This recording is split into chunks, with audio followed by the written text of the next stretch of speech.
So I figured I'd make a video on kind of what got me into guns, survival, prepping, knives, all the things that we talk about here a lot, and kind of my experiences with those over the years, and maybe just a little bit of why do I think I know everything, which I don't. I'll freely admit that to you that I'm I'm a dumbass sitting here watching YouTube, critiquing other YouTube videos. That's mostly what we do here, other than talk knives. And I don't know, this should be a fun video. So in 1995 or so, maybe 96, I sat down with my grandfather and watched a movie called Red Dawn. And I thought it was the most awesome movie ever, and pretty much it made me think then and there, well, what if that shit happened here? And like, ever since then, I've been into all of this shit to some level. And right around that same time, I got my first gun and started shooting, and started going fishing and hunting and camping with my grandfather. And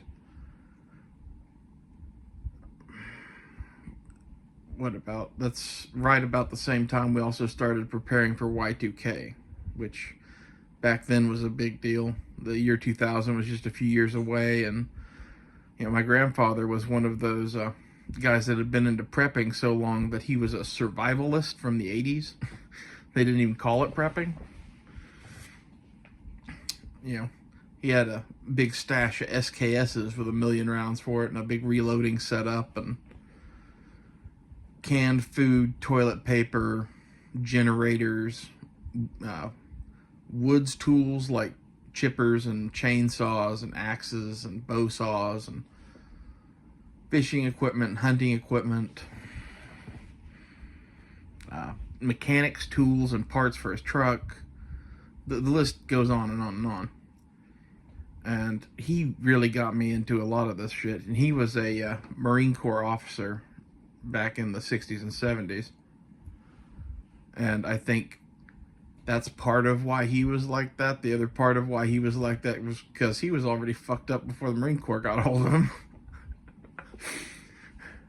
He lived through some shit in his own personal life that just made it seem to him that this was the way to be. And his parents probably contributed to that because they were of that Great Depression era.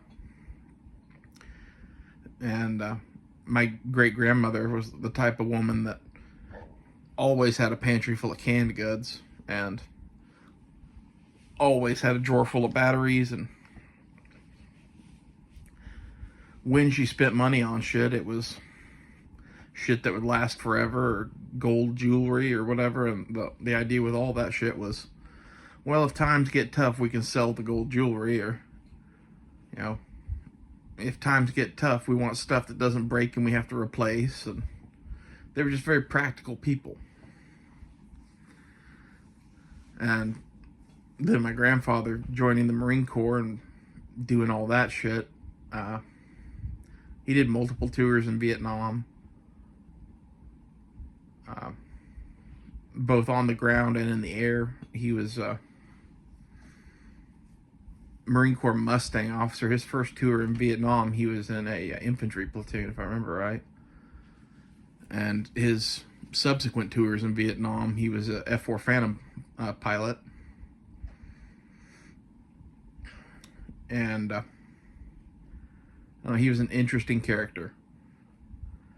And he was disappointed that I didn't want to be a Boy Scout after a year or two of that, but less disappointed when I told him like what we did in the Boy Scouts that made me just say fuck it, which was basically that we sat around and did arts and crafts projects and made little bead lanyards and shit, and never talked about any of the stuff that, in my opinion, the Boy Scouts should actually be teaching and doing. Like, I had a very disappointing experience in the Boy Scouts. Which will come back into this later, but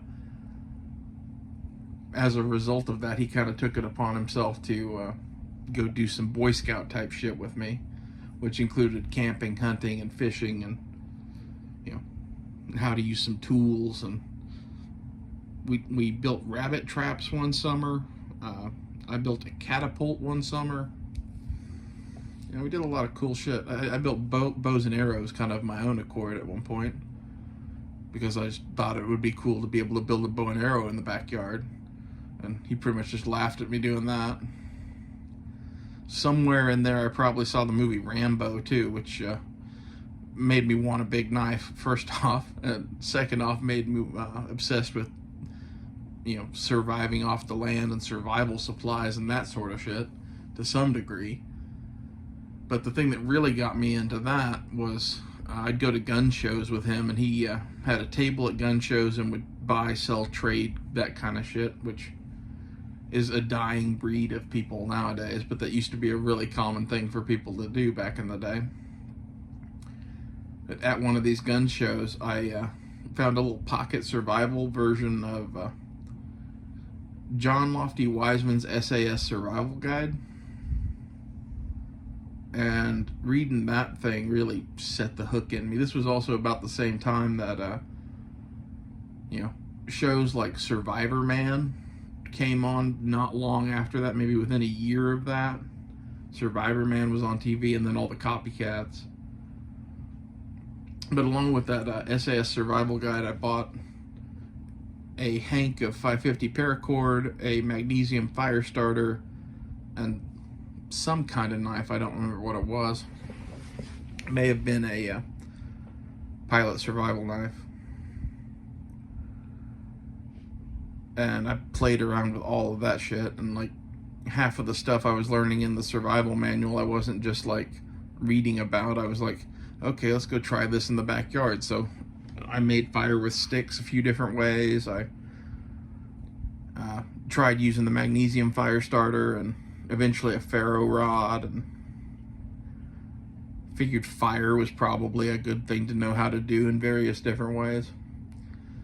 And then somewhere around in that time, I was getting really into knives, because knives are fucking cool and they have everything to do with this subject. And then I watched the movie The Hunted with Tommy Lee Jones and Benicio del Toro. And in that movie, Benicio del Toro makes a fire with sticks on the side of a river while he's soaking fucking wet, and takes old truck parts with no tools whatsoever and forges out a blade, perfectly, and wraps it with a cord wrapped handle and puts it in his sheath and goes on with life. And I was sitting there going, you can't really fucking do that. Like, there's no way making a knife is that fucking easy. And like, eventually got to the point where I'm like, well, let's try making something. Like, initial efforts at that were kind of stupid, and I was trying forging techniques and shit without really having a forge, and it was a slow learning process. Eventually I got to, okay, well, let's try making some shit out of files and just do stock removal, and just kept bumping that up year after year after year. And I was probably like 14 or so when that started. Maybe a little, maybe 13, somewhere in that range.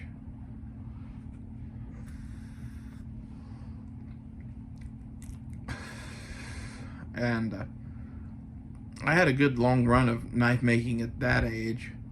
But when I went to college, I didn't really have a place to do that anymore. And I made maybe one knife in college, but years later, with the better internet resources for knife making information, and the show Forged in Fire being on, I kind of caught the bug again, and got way better at it, and started selling knives, and ran a small knife company for a little bit. But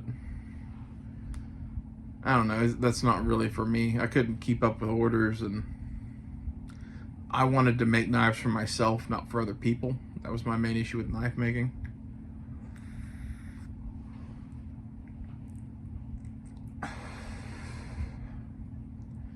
Anyway, towards the end of college, I actually got a job with the Boy Scouts, funny enough. It's where I met my buddy Blazer. Actually, we met off of YouTube before that, and then he got hired by the Boy Scouts, and then he said they were looking for somebody else, and they were paying sorry, paying like $300 a week, plus you got all your meals for free, and you got to go camp out in one of the wall tents that they had. So you had your own tent with electricity and whatever. I'm like, that sounds pretty fun. And you know, $300 isn't that much money, but when you consider food as a part of that too, and you won't need to buy shit, it's a lot more money. Went and did that. That was fun. I learned a hell of a lot there about teaching people stuff, and didn't really learn that much about guns other than shooting shotguns at clay pigeons, which I already knew quite a bit about, but I got a lot better at there because we had, you know, unlimited clays and unlimited fucking shotgun shells, basically. That's what I did there, was teach the shotgun shooting portion of the merit badges or whatever.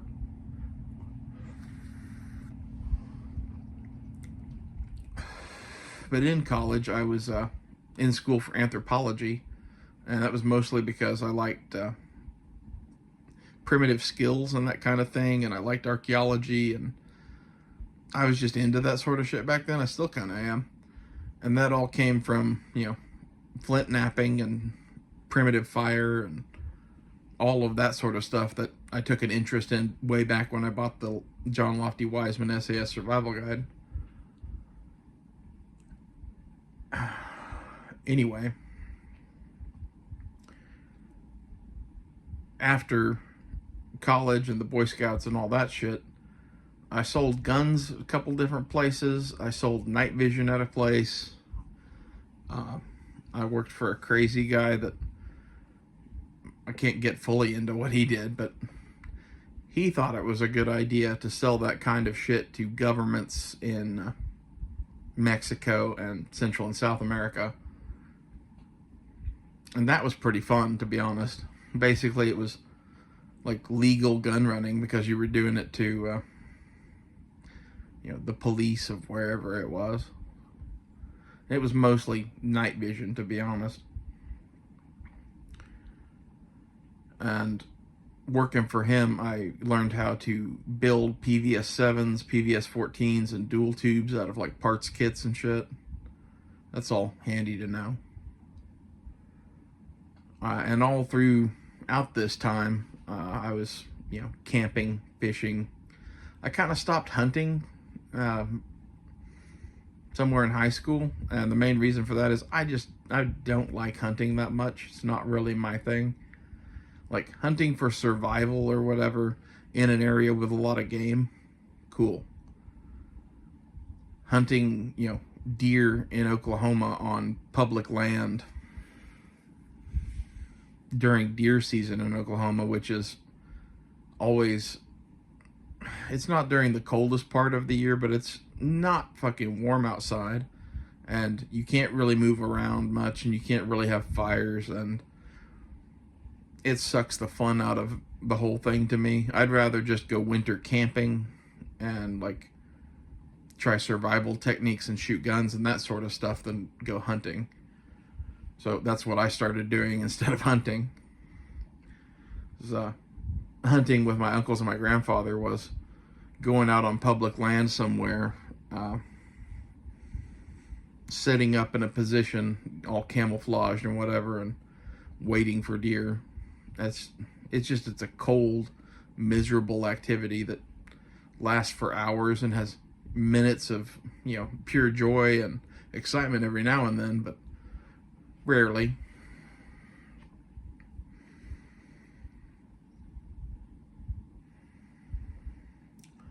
You know, somewhere in here too, there was the whole Mayan apocalypse thing, which my grandfather was still alive for, and he was prepping for that too, so I helped him with that shit. That was kind of the thing. It's like every few years was supposed to be the end of the world with him, so we were always prepping.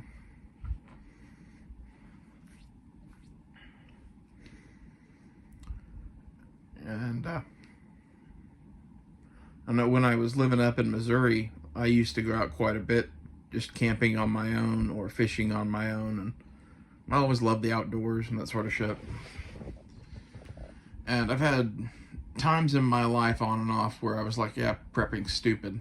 And most of that comes from the futility of it. Like, you can prep your ass off, and if the nukes fall tomorrow and you happen to be where one of the nukes are, you're just going to be fucking dead. I got a carry permit as soon as I turned 21, and I've been carrying a gun pretty much ever since then. I was interested in that, and part of me was always, well, if we're going to have all these guns and shit and the end of the world could happen, you might as well know how to use them. And when I say know how to use them, I don't just mean shoot. I mean shoot, move, communicate, associated gear, tactics, various, subsets of all that shit. I was interested in everything. It's one of those that, like, I figured I'd probably never have to use it, but I found it interesting, kind of like the wilderness survival stuff. But the wilderness survival stuff was always kind of more my thing, and I liked it better.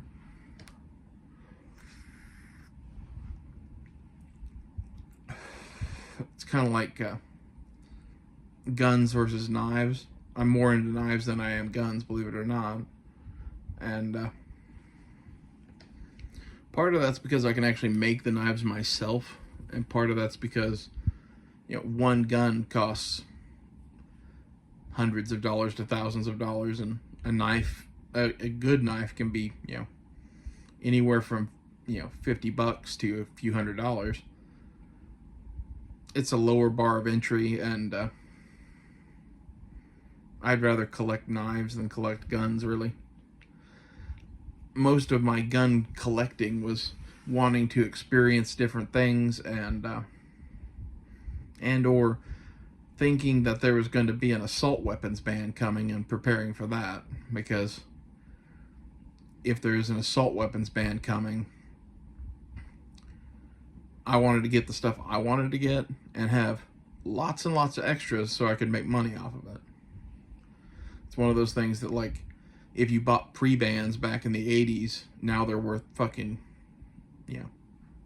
gold compared to the, little amounts you paid for them. I was always kind of doing the calculus on that.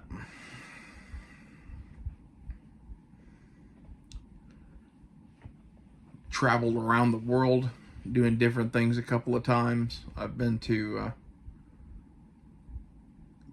Mexico many times, Central and South America at various places and times, a handful of times. I've been to Africa. That was interesting.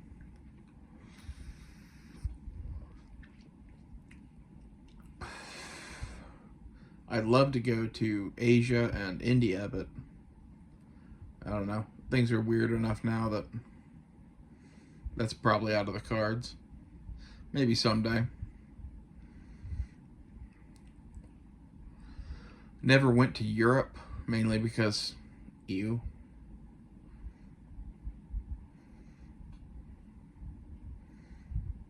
I have been to Russia before. I guess that's technically in Europe, but where we went was kind of on that line. So that's as close to Europe as I got. We really didn't do much there. It was a short trip.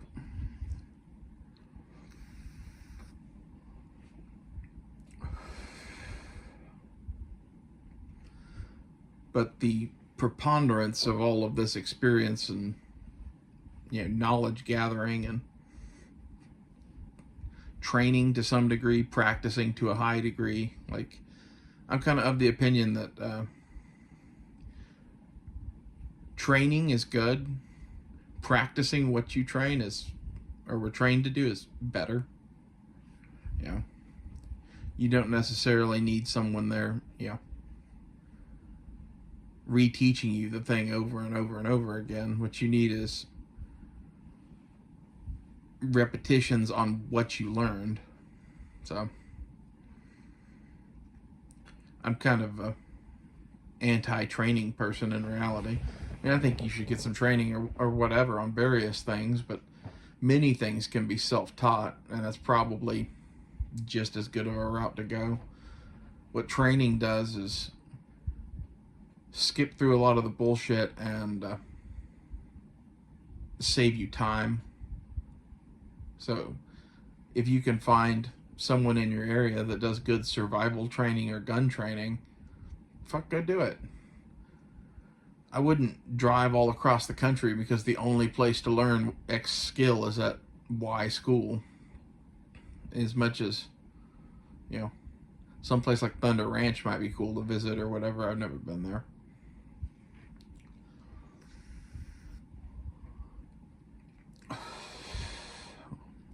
I'm always kind of dubious of anyone that takes training courses all the time in different things. Like,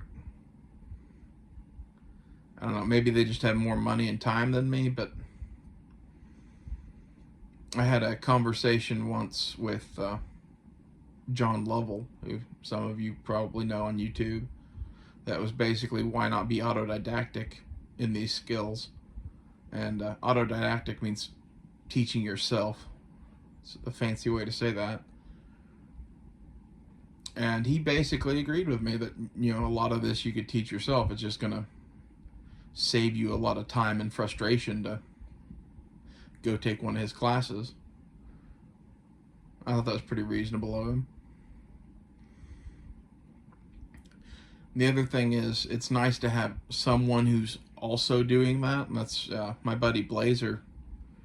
When we'd go to the range together, you know, he'd point out things I was doing, I'd point out things he was doing, and that sort of stuff, that we'd learn stuff that way too.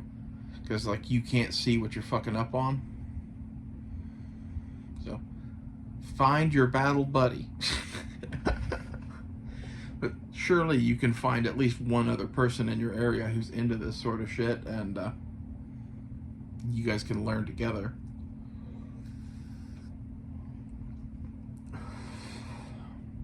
You don't really need a trainer, you need a coach. It's a whole different thing.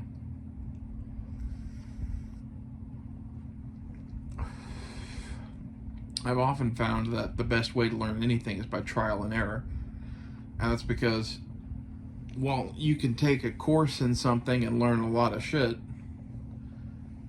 it's not until you go and actually apply that skill and or try to teach it to someone else that the trial and error process that you go through doing that reveals X, Y, and Z that you didn't know.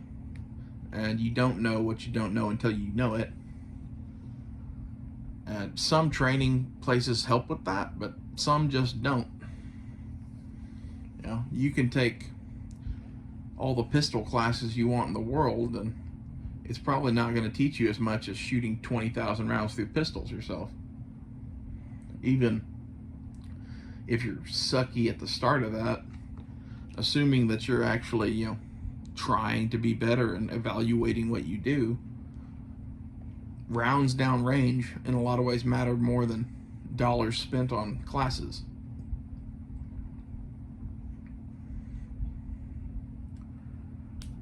And I don't know everything about everything, but I have unique views and opinions, I feel. And that's kind of why we do this YouTube channel. Like, half of it is I've been kind of a pirate my whole life, and my own unique views are mine, and I like to share them. And part of it is I'm bored, and part of it is I've been doing YouTube since 2011, I think. Mainly because I used to watch, yeah, all sorts of people on YouTube back in the day, but like the main one was like Nut and Fancy. I'm sitting there watching Nut and Fancy videos and being like, well, surely there's an audience for this sort of shit if he's got hundreds of thousands of subscribers. And some of you were along for that whole journey of, you know, gun collecting and gun reviews and that sort of shit. And I just have found that I enjoy doing more what we're doing here, where we're just talking about shit. It's kind of a radio show.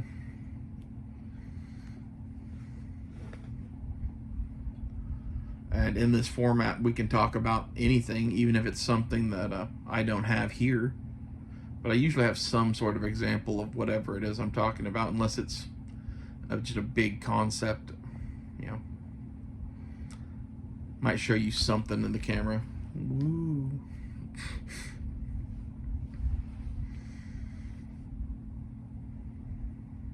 It's fun to me. That's what a lot of this is. This is the stuff that keeps me fucking sane at this point.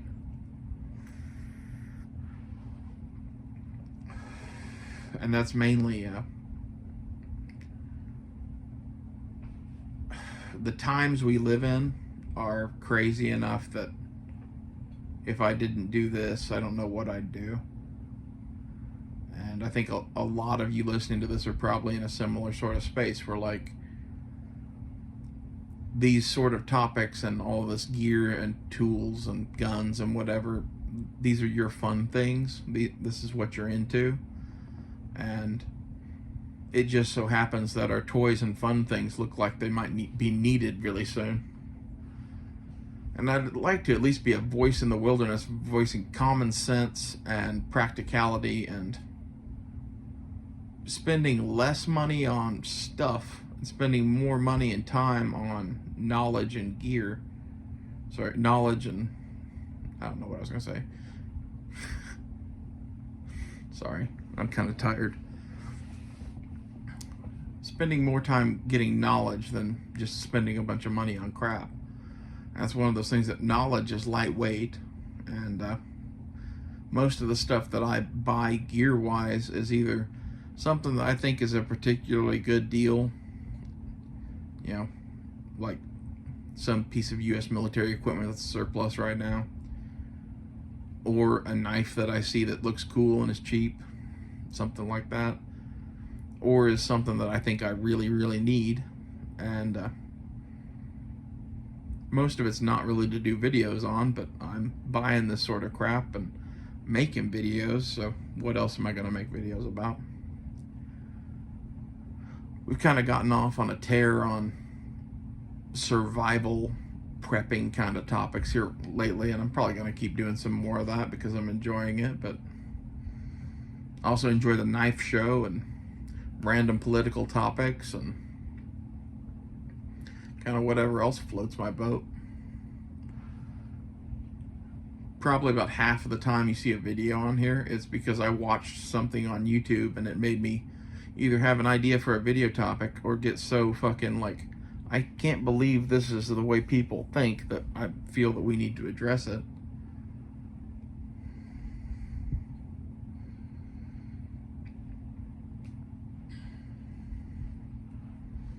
And in this sort of community, the survival, prepping, guns, knives, and gear community, there's a lot of people that are into this that don't have, you know, shit, almost 30 years of doing this sort of shit to one level or another under their belt.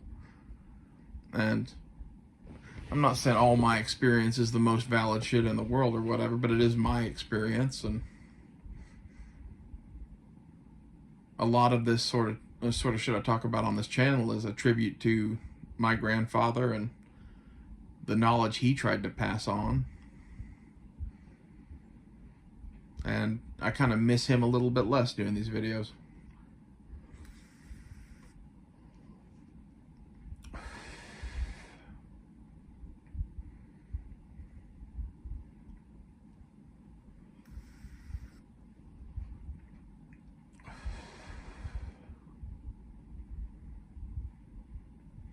And I'm kind of a movie nerd too, so we do occasionally have the, you know, odd movie review or whatever, and that's sort of what got me into all of this, really, is, you know, the movies Red Dawn, Rambo, and The Hunted. Like, if you've never seen those three movies, you should go watch them. They're all fucking good. Like, The Hunted is probably the worst of those three, and it's even really good. Like, because of its influence from Tom Brown, the guy that did the survival knife whatever training on that show, it has some hokey shit. He's an interesting cat, and I've read his book, and he knows his shit or whatever. But at the same time, he had someone forging a knife without tools by the side of the river while they were freezing to death. So maybe that wasn't him. Maybe that was the Hollywood influence or whatever. I'd like to think that. But he also designed the tracker knife, so I would take anything he says with a grain of salt.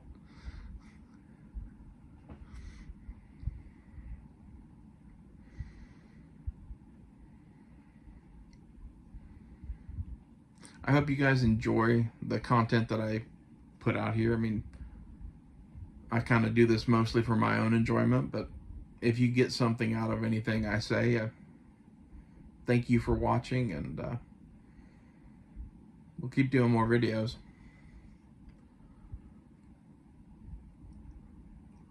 But to make a long story short, I don't think I'm an expert. I've just been doing this a long time and can sort bullshit from real shit real fast.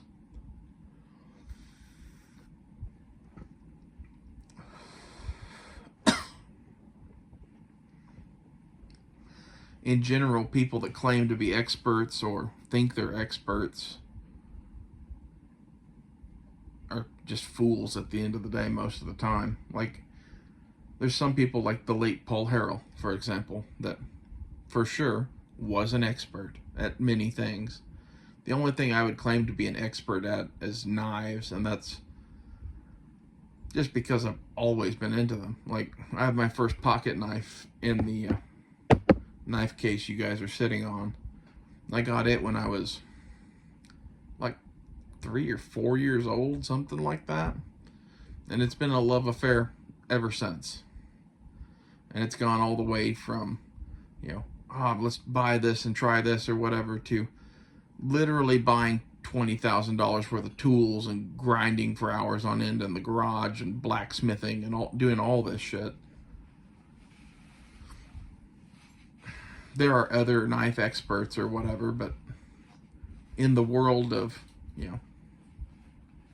YouTube videos or GunTube videos, whatever you want to put it, in this sort of format, that's the one thing I'd claim to be an expert at.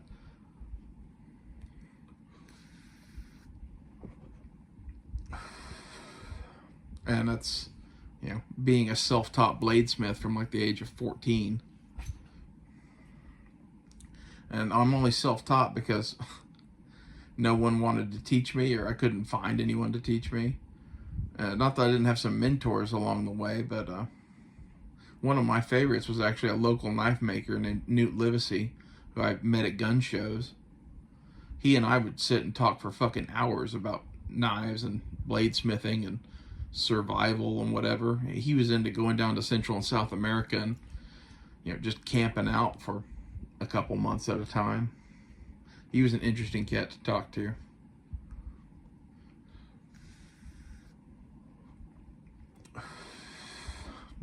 As it turns out, we were actually distantly related.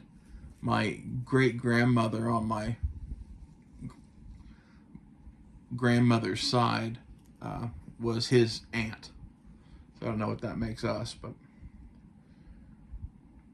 he taught me quite a bit of shit, especially about heat treating and whatever. Like, when I was first getting started, I didn't know how to do any of that shit.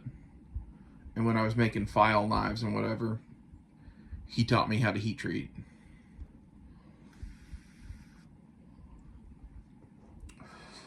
So I guess I can't claim to be entirely self-taught, but mostly.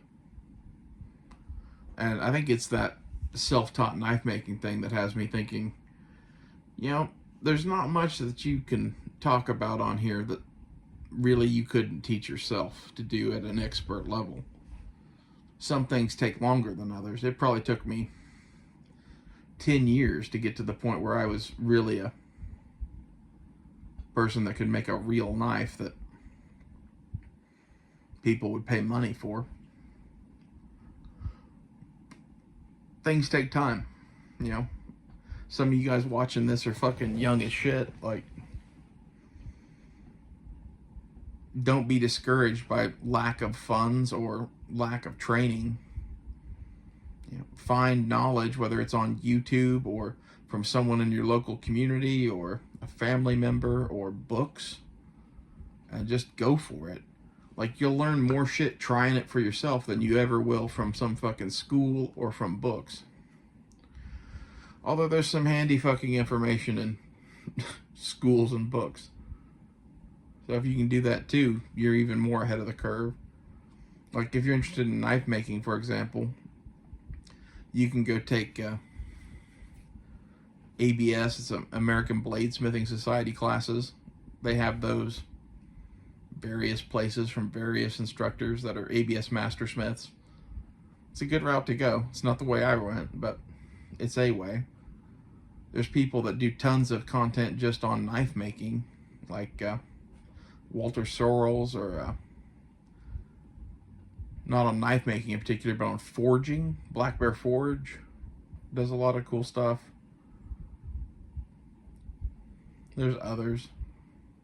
One of the channels I watch a lot is called Outdoor 55 or Outdoorsman 55, something like that. Outdoor 55, Outdoorsman 55. One of those. And he's kind of doing shit the way that... Oh, sorry. He's kind of doing shit the way that I learned to do shit, which is no money, no tools. I still want to make a knife. Let's just figure this shit out. So I kind of find his shit fun to watch just from a nostalgia perspective.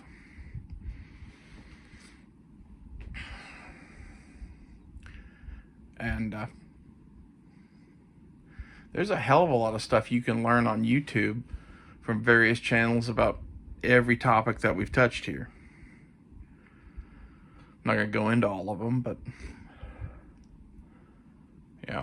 gun training, night vision if you wanted it, fucking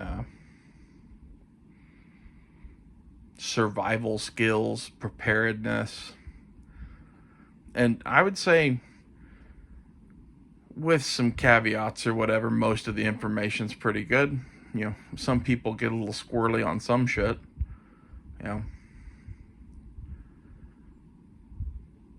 Be careful who you listen to. But if you listen to everybody and take everybody with a grain of salt and go try your own shit and learn by your own process of trial and error, I think there's really no way you could go wrong with most of these topics.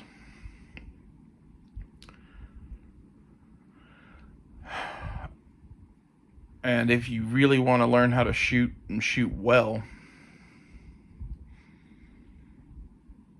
there's various classes you could take for that, but nothing beats rounds down range done trying to practice the shit that you were taught how to do. And like, I guess that's something I should get into too, is from like middle school through starting college, I did NRA small bore and what do they call those? CMP matches or M1 Grand matches with my grandpa. And I learned a lot about shooting a rifle from that shit. But basically everything I learned about shooting a handgun, I taught myself. And I'm not the best pistol shot in the world, but I'm above average. If you really want to learn to shoot a pistol well quickly, dry fire practice helps a lot, and dry fire practice with a red dot on a handgun in particular helps a lot. So there's a recommendation for you. The reason that is the red dot shows you exactly where you're fucking up every time because it doesn't lie. It moves like crazy if you're moving the gun. Getting a pistol with a red dot doesn't make you, a more accurate shooter. But having that tool available to you and dry fire practicing a lot with it does. And even shooting it a lot does. I shoot iron-sighted handguns better as a result of owning one of those for a while.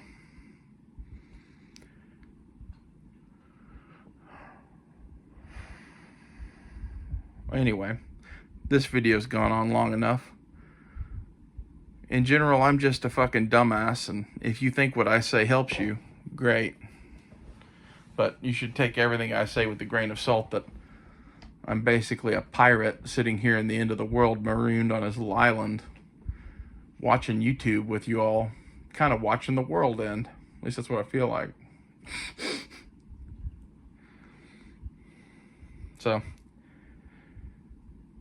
hopefully you get something out of it. That's kind of my goal here, is that somebody somewhere gets something out of it. I'll see you guys later.